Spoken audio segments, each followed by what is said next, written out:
In this week's Q&A, you guys are frustrated. We're seeing where, this housing market is really starting to wear on a lot of people in many different ways, and I totally get it. We're going to go over some of the questions and comments that have come in, but it really seems like things are centering around two things. Number one, agent dissatisfaction.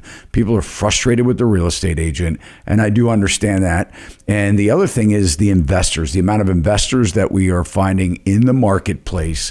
And, the statistics right now is that for single family houses, about 1 in 4 are actually owned by some type of investor, whether it's an institutional buyer, somebody that pulls big, sums of money together and buys these houses individually, or somebody like a mom and pop that, puts it in an LLC, but regardless, still investor-based, non-owner occupied homes. And guys, really what's happening is I believe that as we go on in time, we're going to see actually more investors owning properties and really making it difficult for people to own the American dream. But let's go ahead and dive in. So the first comment is really, it's kind of confusing. And I'm sorry to say that if you're watching, but there's a whole lot going on in this comment. And in fact, you impressed upon in another video that I had released on this past weekend, saying, hey, please check out my comment. I left it on this particular video. But we were really talking about agents, agents being under attack. And that really stems from the fact that there are two major class action lawsuits filed against the National Association of Realtors and other major brokerages across the country. And the question that's really coming into play here is really who's paying the real estate commission. And, realtors are commission based, so it's very easy to understand that they're incentivized to sell, right? Unless they actually get a buyer to buy a house or a seller to sell a house, then there really is no money on the table for most, right? But we're not going to talk about commission amounts because commissions, guys, are 100% negotiable. But the issue is that this claim, the first case that is coming up towards in the fourth quarter of this year, is really where sellers are saying that they had to discount their house $10,000 for a buyer to purchase. And they felt that because the sellers traditionally pay the commission to the listing broker, and the listing broker then shares that commission traditionally with a buyer's broker, that they felt that because portion of their money that they were paying in commissions was going to help negotiate against them, that they felt that was, unfair practice. And so this lawsuit is coming to be. But so a lot of these comments are really surrounding the fact that people don't trust their agents. But anyway, so in this particular comment, they said that the roof, they're under contract, I'm assuming by this comment, to buy a house. And it sounds like that maybe they haven't closed yet, or that they were doing a final walkthrough and found some things out. But anyway, they live in the neighborhood of this house that they're buying, as it seems. And that they had commented that the roof has hail damage, which we already knew prior. And that their agent, it must have been a multiple offer situation, encouraged them to put in an as-is clause, basically maybe doing an inspection or not doing an inspection, but not expecting the seller to make any repairs. So they were buying it as is. And they went on to say that the reason that their agent encouraged them to do so was, number one, that they would actually get the offer accepted, that it strengthened their offer. And number two, that during their due diligence period, they would be able to walk away should they find something in the house that they're not happy with. So they felt that the agent did this because they wanted to secure their commission. And anyway, so the other issue in this comment as it goes is apparently there was a fence installed and the seller didn't get approval to put the fence up. They just did it. And maybe there was some contention now with the homeowners association where it wasn't being allowed. And this commenter went on to say that their buyer's agent, didn't even check into the HOA, said they didn't know how to get the paperwork to submit it for approval. And the seller's agent said that they didn't know how to do it either. And then basically they were saying that when they did their final walkthrough, they found that there were other problems like water intrusion and things like that. So, this is a very complex issue, but the buyer, guys, is going through some remorse, right? The buyer in any case is very angry, and we're seeing this a lot. The buyer's angry because they feel like that they, have been misled by an agent or sellers or the seller's agent, and they're getting themselves into a situation where they want to compete, they want to be hopeful to buy something, but they're having a lot of regrets afterwards. And guys, what I want to tell you is I'm going to talk to both the buyer and the seller. If you're a buyer and you're buying a house in any market, you want to make sure that you're not getting a lot of these, feelings in your stomach, where you're saying, this isn't right. I shouldn't be doing this. You have to listen to that because it's telling me one of two things. Number one, maybe you jumped too soon with making a decision because you were feeling under pressure, falling into everyone telling you to act. And number two, that maybe your finances aren't in a position where you feel comfortable spending the money that you're spending with down payments, closing costs, and your new monthly payment that includes now taxes and insurance, things that you didn't have to pay when you were renting. And, now maybe your monthly payment is doubling and you're feeling a lot of pressure because of that. So when I'm reading a comment like this and you're laying out all of these different frustrations, I would say that, you have a lot of unsettled business to deal with to whether you should be buying in the first place. But guys, what I want to talk to the sellers now, because we're seeing a lot of cases that are coming up against the seller for, withholding important information or what's called material facts that the buyer should have the right to know, and that would change their buying decision if they did know. And guys, if you're the agents in the transactions, you have to know that just because you're settling the deal doesn't mean that you're not going to have some kind of problems later and get yourself into a lawsuit or some type of real estate commission claim.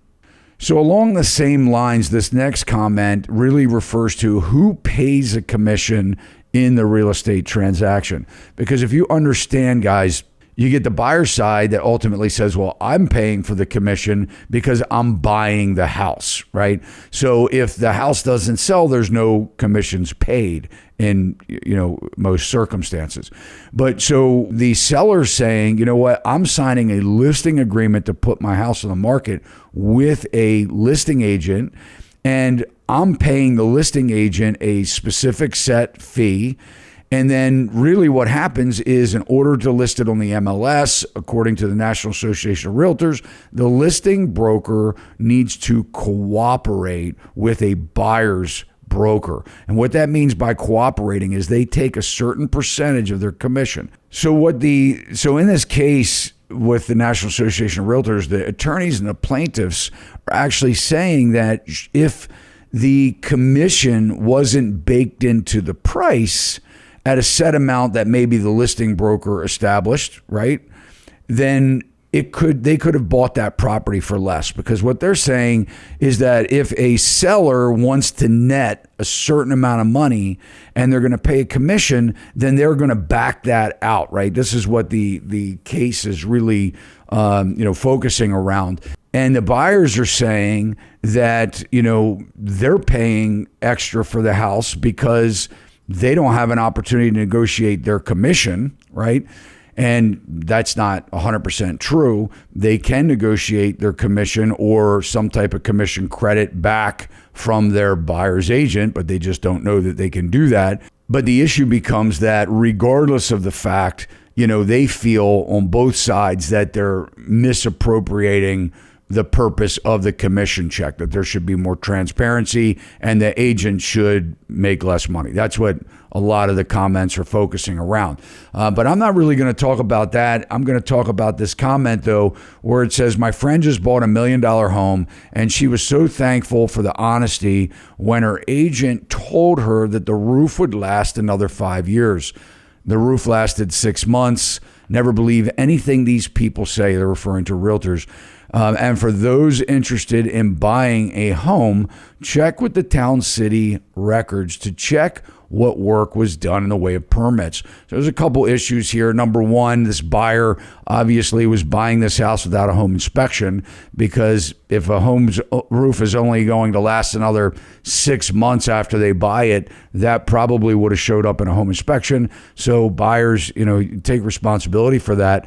And really when it comes into, permitting and things like that, yeah, I mean, if I'm buying a house today and it's been renovated, I'm probably going to check to see, what has been permitted on the project. It doesn't mean that if something isn't permitted that it's done wrong or that it wasn't actually done by a licensed contractor, but certainly, not a bad idea to do that type of due diligence. So our next comment here is really along the lines of what we just spoke about, dealing with agent commissions. It says that the seller doesn't really pay any of the commission to his realtor or the buyers. The buyer is the one who pays. Without the buyer, there is no commission for everyone. So what I want to say here, guys, is that, real estate is worth what someone is willing to pay, right? And what we experienced during the real hot last several years after and during the pandemic was that even a lot of the sellers were saying, hey, look, if you want this deal, your buyers have to pay all of the commission. So that was happening. But again, to reiterate, what happens when a seller puts a home on the market with a listing broker, they negotiate with the listing broker the fee that they're going to pay in commissions. The listing broker then determines in that listing agreement what they're going to share with the buyer side. And the other thing I want to say here is that, yes, it's true. If the buyers don't buy, then there is no commissions paid. Aside from that, the fact is that house still has to appraise. So regardless of the commissions that are being paid here, guys, the house still has to be physically worth at the time of purchase what an appraiser says it's worth, in most cases, to obtain financing. The appraisers are going to provide their appraisal report, and it's either going to say that it's worth the money that you're paying or it's not, and then the buyers have to decide whether they want to pay anything, any gap from what it's worth to what they're offering in cash. So now we're going to turn our focus more onto the housing market and the jobs market, because there's a lot of controversy going on right now in both of those areas. We are seeing since June 1st a major slowdown, way more than what we've experienced during the peak of 22. And, those declines that we've experienced, those year over year declines, but it's really pumped the brakes here in June. We see the days on market has gone through the roof. We're looking at houses just sitting and price reductions happening everywhere all across the country. And, so I've said it before in our videos, I think that two things are really holding up the prices of homes. Number one is the fact that with the rise in interest rates, a lot of sellers aren't selling. Investors are buying more and more every day. So there's less inventory available for owner occupants. And then the other part is our jobs market. So because the job market has been so strong, buyers have really felt comfortable overstepping their typical boundaries because they feel like, they have a good paying job. They've changed jobs. They feel secure and stable. But this next comment is really talking about the job market. And it goes on to say, do you think there is no massive layoff happening? If there isn't massive layoffs, inventory will remain low, correct? With the mass communication changing through technologies like YouTube, it's possible people are confusing expectation and assumption with what is and becoming upset if the housing market isn't the way they thought it would be. That said, home prices increasing by 40% within 2 years in certain areas is not normal, right? So guys, kind of let's unpack this for a minute. So, massive layoffs, job cuts are happening, okay? You've got the Fed has just recently announced that the wage market, the labor market is softening. We're watching unemployment go up. ADP released a report. I don't even know why this was hitting mainstream media, but it may have been accurate in what they were saying. But in my opinion, when I looked into the details, it wasn't telling a true story of what the media was portraying. And that is the job market is very strong. The bulk of the jobs that were created that everybody is, seems to be, so confident about, of all the jobs that ADP reported as being added in June, like almost half of those were from the hospitality industry. And when we look into that, a lot of the job postings that happen are for like waitress jobs, things like that, servers. And when we're looking at summer with people traveling, it's to be expected that those types of jobs would be added. But guys, these aren't necessarily the type of jobs that are paying people enough money to, live above, or even close to median income range, or to be able to buy a house. So, I think that what we're going to see is that as this economy slows down even more, I think we should expect at least 2 more rate hikes from the Fed this year. At least that's what they sort of allude to. And with that, we're going to see mortgage rates get over 8%, maybe even 9% by the end of the year. And as the economy slows down, it's just a matter of fact that unemployment is going to rise.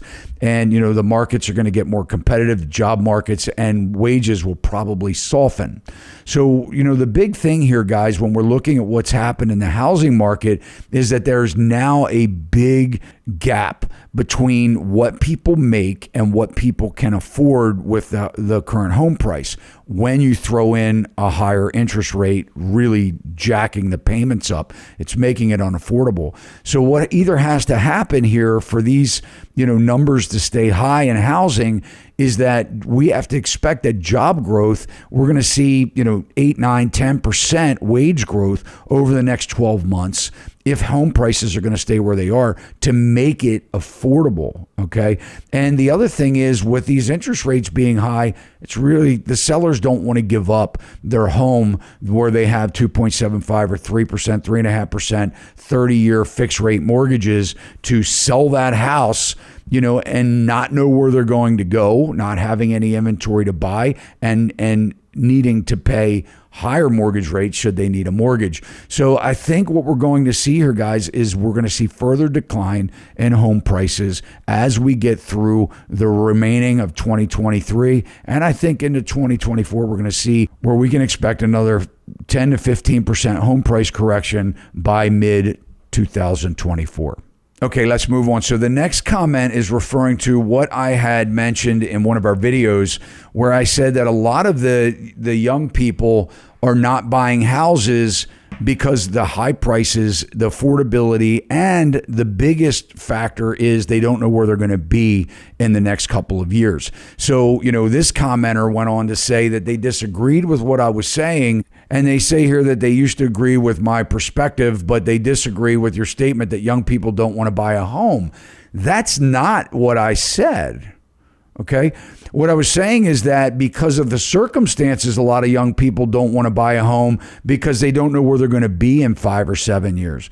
And the bottom line is if you're buying a home today and you think you're not going to stay there for the next 7 to 10 years, it could be very risky business because should this market continue to correct, which I believe it will, and many people do believe the same thing, if this market corrects and you need to sell, you may not sell for enough to be able to get what you paid and your out-of-pocket expenses covered, and it may put you in a situation where you may not even be able to pay off your mortgage. So what I was referring to here, guys, for the record, is that young people are starting to pump the brakes more than they did before because their friends are realizing that they made mistakes during the FOMO, the over exuberant times of the last couple of years. So they're waking up to that. And number two, they don't know where they're going to be in 2 years. They're starting to rethink where they are as they're maturing.